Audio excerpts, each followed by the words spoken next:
In this question, it is given that there are two moving coil galvanometer. তোমার দুটা moving coil galvanometer আছে and following particulars and informations about the two galvanometer it is given.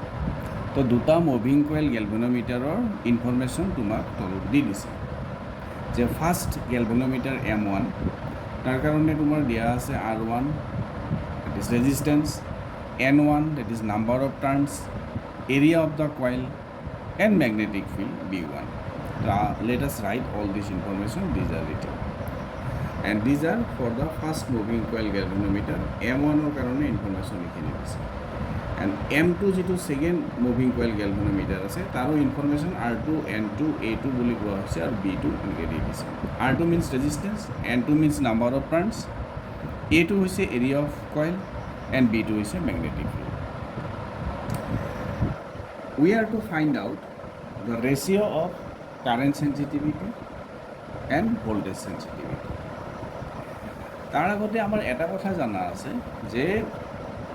যেতিয়া moving coil গ্যালভানোমিটাৰত current flow হয় তেতিয়া torque produce হয় and formula of the torque that is tau is equals to এইখিনি কথা আমি discuss কৰি লম N I A B N means number of turns I current in the coil A is the area of the coil and B is a magnetic field. This formula is known to us. And it is also known to us that this torque is directly proportional to angle of deflection of the needle in the moving coil galvanometer. And that angle of deflection we denote it by phi. যেটো angle of deflection moving coil or galvanometer হেতু phi রে আমি represent কৰো আৰু আমি কি জানো that torque tau is directly proportional to phi. Now, যদি constant তুমি লগাই দিয়া তো tau is equals to equality sign দিলে কিবা constant লাগিব and that constant suppose k phi and k is called spring constant. And for the first coil or for the first galvanometer spring constant k1 and for the second spring constant say K2. But in this case K1 is equal to K2 equal to K because it is given that they are identical. সেই কারণে তোমার কি হবে spring constant same হবে first আর second দুইটা তো এটাকে আমি কে রে ডিনোট করে দিলো tau is torque is equals to K phi এটি আসো ইয়ার পৰা আমি ক'ব পাৰোঁ N I A B is directly equal to K phi. And from here, what is angle of deflection phi? That is nothing but NIAB divided by your K. Now you come to the main point. That এতিয়া আমি current sensitivity expression to side. Current sensitivity by definition it's nothing but angle of deflection per unit current. মানে এটা angle of deflection per unit current বুলি ক'লে angle of deflection phi current হৈছে I তাৰ মানে কি হ'ব phi by I. This is nothing but phi over I. এটা phi ৰ ভ্যালু ইয়াত যদি পুট কৰি দিয়া তো current sensitivity যেটো এক্সপ্ৰেছন পাবা তুমি চোৱা phi আছে NIAB by K তো I cancel যাব ডাইৰেক্টলি লিখিছো বাৰু I think it is clear NAB divided by K. Phi মানে এইখিনি ইয়াতে পুট কৰিলে I cancel out এইখিনি. This is the expression for current sensitivity. এতিয়া আমি ভোল্টেজ সেন্সিটিভিটিও উল্লেখ কৰিম ভোল্টেজ সেন্সিটিভিটি কি আছিল ডেফিনেশ্যন ভোল্টেজ সেন্সিটিভিটি আছিল তোমালোকৰ that is your angle of deflection per unit potential that is nothing but phi by voltage V. আৰু ইয়াতে তুমি এটা কাম কৰা ফাইৰ value বহোৱা V equals to as you know current into I into R resistance. তো ইয়াতে যদি আমি পুট কৰি দিওঁ কি পাম চোৱা phi as it is NI AB by K. তো ইয়াতে ফাইৰ ভ্যালু আমি পুট কৰি দিওঁ into V তুমি লিখি দিয়া I R 1 by I R in place of V. तो NAB by K आছিলে সরি এইটো কারেন্ট সেন্সিটিভিটি গ'ল ভোল্টেজ সেন্সিটিভ মানে ফাই বাই ভি তো ফাইৰ জাগাত লিখি দিলা তুমি phi minus your N I A B by K তো N I A B by K this is the for phi and by 1 by V and 1 by V minus I R তো I ইয়াৰটো cancel যাব তো voltage sensitivity যিটো আহিব voltage sensitivity will be your equal to simplify কৰি দিলে N A B divided by spring constant K into resistance R.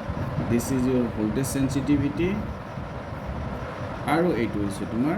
Current সেন্সিটিভিটিৰ expression finally এই দুটা expression আমি এইটো ফৰ্মুলা আৰু এইটো ফৰ্মুলা ইউজ কৰিম ৰেশিও ওলাব এতিয়া আহি যোৱা এটা এটাকে ফাৰ্ষ্ট কেছত যে number A M2 that is current sensitivity of moving coil galvanometer second one M2 to the galvanometer M1 that is let us write current sensitivity CS second 2 divided by CS current sensitivity of the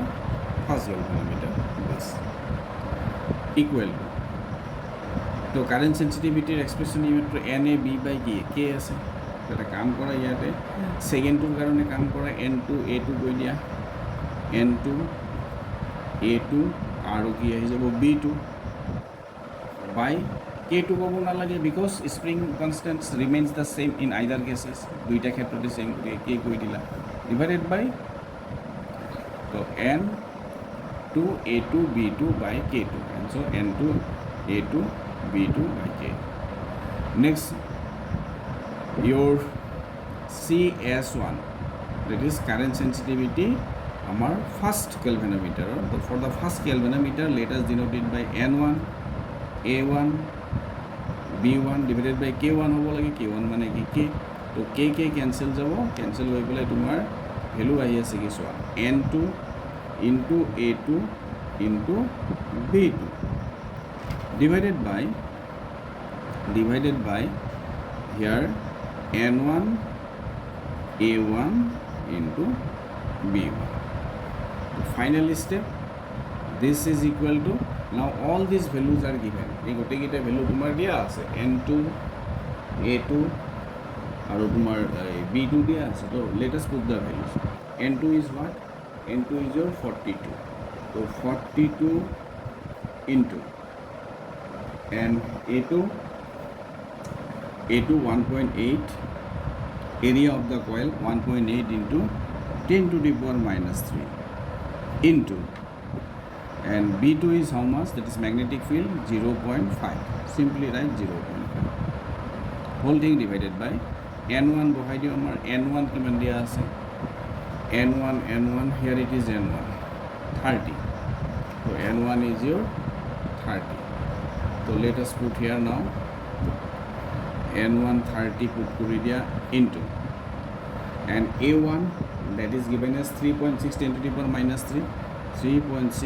into 10 to the power minus 3 into B1 and B1 tomorrow dia ase 0.25 so 0.25 now these are simple calculation all terms cancel out hoye ase so it negative etu cancel jabo তাৰ পিছত 1.8 আৰু 3.6 আছে এটো cancel দিলে কিমান আছে direct 2 লিখি দিয়া তো 2 into 0.25 কিমান আহি যাব 0.5 তো এই দুটা একেবাৰে কাটি দিয়া 0.5 ৰ লগত ক্যান্সেল যাব তো ইফালে তুমি কাম কৰা 3 আছে আৰু ইফালে 42 আছে তো এইটো কাটিলে এটা 3 দি 6 এৰে কাটি দিয়া 6 5 * 30 6 7 * 42 so answer is coming as 7/5 7/5 so ratio of current sensitivity of the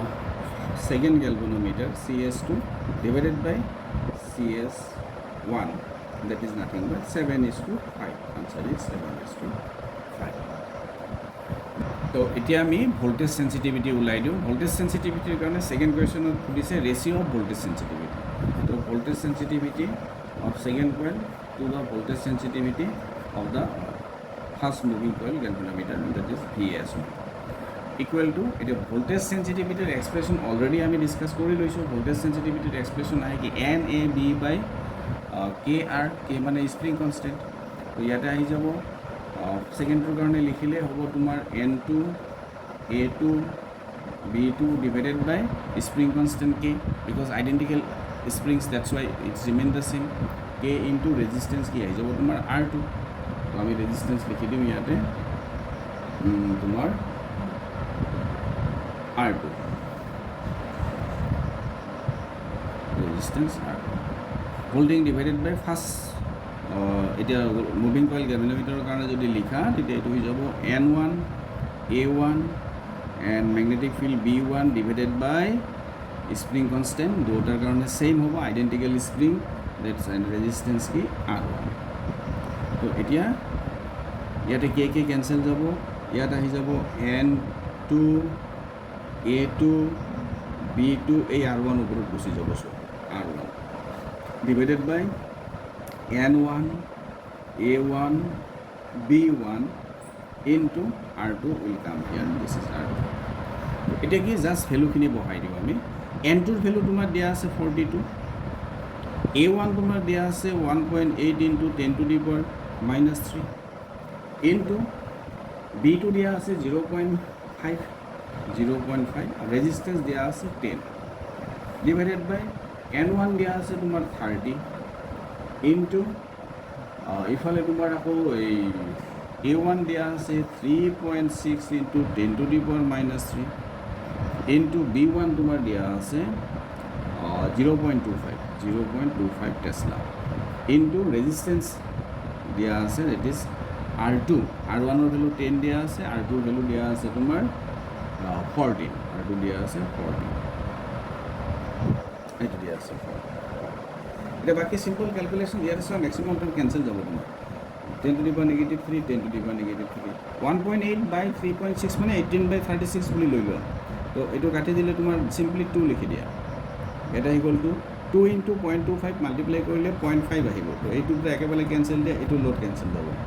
14 1 jar 14 14 3 jar 42, এটা তোমাৰ আহিল কি 3 10 jar কি 30, তলত আছে কি 30, তো all cancel out equal to 1/1, so the ratio of voltage sensitivity will be 1:1. This is your answer. Thank you.